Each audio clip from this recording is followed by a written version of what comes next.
hari ini kita akan melakukan kualiti untuk menanyakan keadaan animal ini. Hari ini kita ada animal academic proposal. Kita buat sepanjang seminggu dan waktu bersekolahan, pada waktu sesi pagi atau sekolah. Dan hari ini kita ubah sedikit, jadikan satu hari sahaja, iaitu hari Sabtu, di mana keempat mata pelajaran bahasa Melayu, bahasa Inggeris, bahasa Cina dan bahasa Tamil diadakan serentak.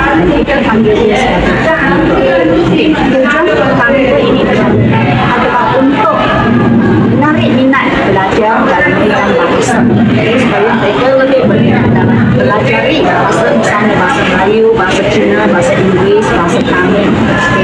Dan melalui aktiviti ini, kita harap dapat mencuri bakat belajar. Misalnya, sebelum ini dia tak pernah menyanyi, tetapi tiba-tiba hari ini dia nak interest untuk menyanyi. Ini bukan sahaja dapat memberi keyakinan kepada diri dia sendiri, di mana dia yakin untuk menyanyi ataupun berucap bersyarahan di tempat banyak ramai. Di samping itu, ini juga akan meningkatkan kerjasama antara semua murid yang ambil bahagian, misalnya dari segi forum, structure, di mana mereka perlu bermain dalam pasukan, kan? Maka ini memupuk semangat kerjasama antara mereka. Tambahan pula, melalui aktiviti ini, pertandingan-pertandingan yang tertentu, mereka juga dapat mewujudkan pemikiran kritis ataupun mewujudkan aktiviti yang lebih kreatif di antara mereka. Saya amat berharap aktiviti core akademik ini akan disambungkan setiap tahun, di mana kita dapat membantu lebih ramai murid menyertai dalam pertandingan ini. Itu sahaja. Apakah tujuan utama Minggu Bahasa diadakan? Okay, good morning. First of all, the main reason for this co-academic carnival is being carried out is to help students to improve their language skill, at the same time to let them know that language is not only for exam-oriented learning, but is also a fun way to learn the language. Okay, and today we have 4 different language activities going on with varieties of fun activities for them to join. Apakah harapan cikgu terhadap pelajar dalam usaha meningkatkan penguasaan bahasa? Okay, as the head of panel for English, I hope that students will able to use the language more naturally and they able to use it in their daily life more confidently. Okay, itu saya. Thank you. 老师，请问你对我们活都中学的学生有什么期望？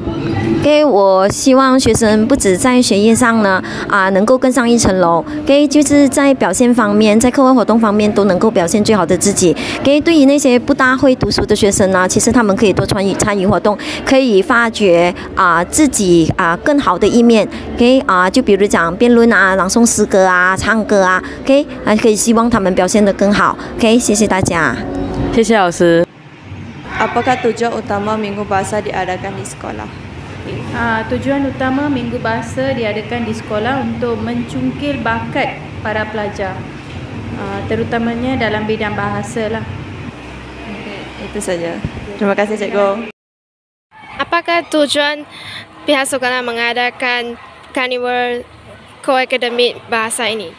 Okey, baiklah. Carnival Co-Akademik Bahasa 2025 merupakan salah satu aktiviti yang terkandung dalam takwim persekolahan untuk sesi 2025. Sebelum ini, aktiviti ini dinamakan Minggu Citra Bahasa. Kita adakan selama seminggu.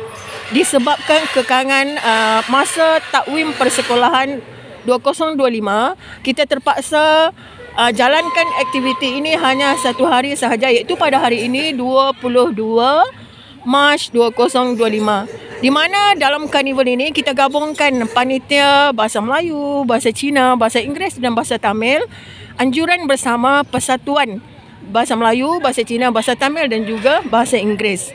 Antara tujuan Carnival Co-Akademik Bahasa ini diadakan adalah yang pertama, untuk mencungkil dan mengasah bakat terpendam murid dalam pelbagai bahasa. Yang kedua, untuk melahirkan rasa bangga dan semangat cinta akan bahasa. Dan yang ketiga, sebenarnya aktiviti ini selaras dengan dasar kerajaan bagi merealisasikan matlamat dan objektif MBM dan juga MBI. Itu saja. Terima kasih cikgu untuk menjawab soalan saya. Marilah kita bertanya soalan kepada peserta kita. Siapakah nama anda? Nama saya Anusri. Apakah aktiviti yang anda sertai dalam Carnival Co-Akademik Bahasa? Pertandingan forum. Apakah perasaan kamu? Saya rasa gembira sikit, excited sikit, nervous sikit.